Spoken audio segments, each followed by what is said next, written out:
көктемде кеңес армиясы қатарына алынып, Ұлы Отан соғысы жылдарында Белоруссия майданы құрамында партизан отрядында болып, Берлинде жеңіс күнін қарсылаған. Майдандағы ерлік істері үшін мына алған марапаттардың бәрін орысша жазған екен.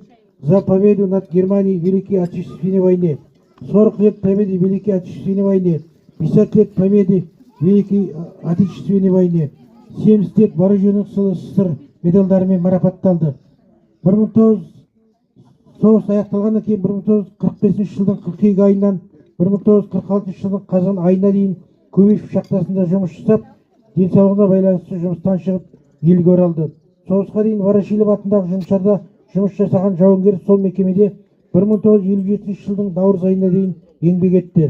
1957-1976 жылдар аралығында Новоград Қаракөл кеңшарында жылқышы болып жанұясымен еңбек етіп, мал шаруашылығын өркендетуге үлес қосқан еді.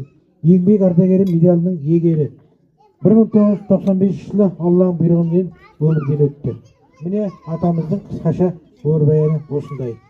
Анамыз да тыл ардагері.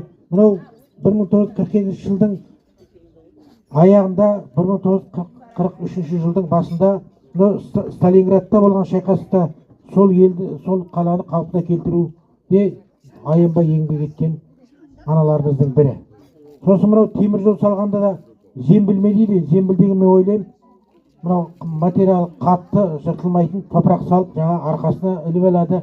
Болмаса 4 адам көтерісіп темір жол салуға атсалысқан аналарымыз сондай. Тыл ардагері ол кісі енді. 1919 жылы дүниеге келген анамыз. Міне осындай өнер болған жандардың қысқаша өмірбаяндары. Енді тағы да жеткізіп айтуға болады. Мүмкін әке шешелеріңізді естіген боларсыздар.